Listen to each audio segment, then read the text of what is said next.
Can you tell us a little bit about yourself? How long have you been in RHD, and how long have you worked in this hall, and did you work in any other halls before? Okay. Well, my name is Megan Kilfeather. I'm currently the full-time residence hall director in McConnell Hall.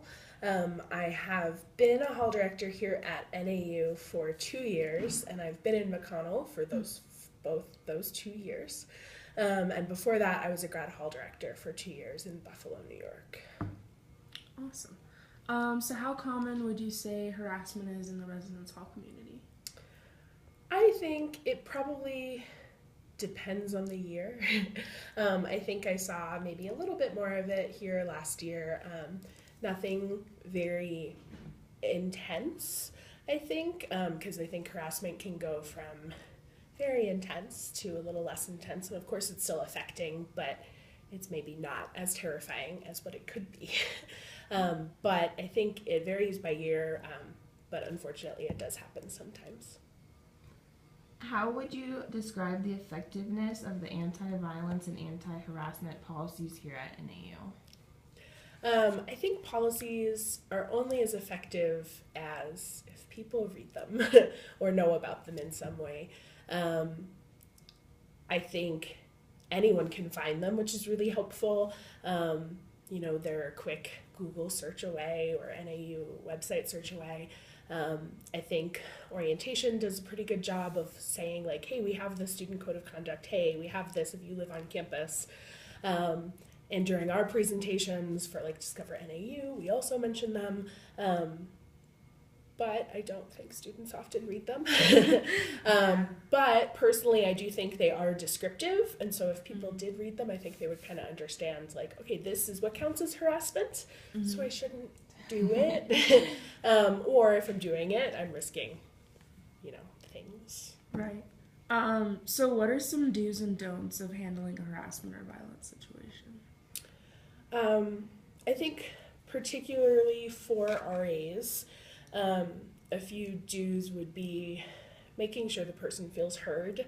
I think a lot of times students, of course, will get very upset, and they just want someone to listen to them and believe them that something's happening. So there's just listening to them. Providing options to the student as well. Talking with the hall director, talking with the police, because the police can always file a junction of harassment and go through the courts, or we can do the residence hall side of things, do a no contact order, maybe a denial of access to that building, depending on how intense it is. I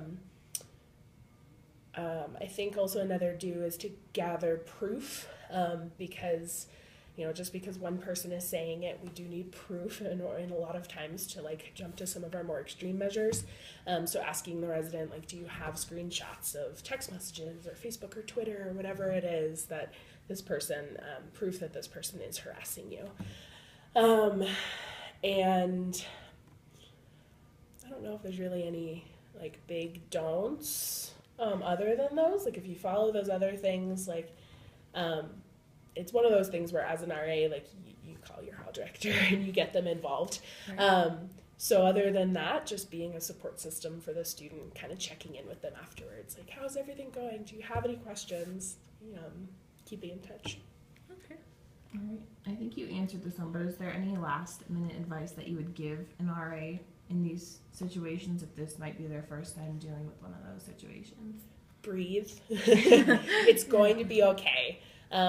I think that there's very little that an RA can mess up in a big way, and just because it's the first time and maybe there's a step you missed or something, we give you plenty of resources, and you're not going to get fired because you missed one little piece of information. And that's why you have hall directors, grad hall directors. We give you an emergency response flip book that has step-by-step, if this is happening, these are some things you should do. So there's really very little that can mess up. So it's okay. Just breathe, be calm, and do your best. Okay, perfect. Thank you. No problem.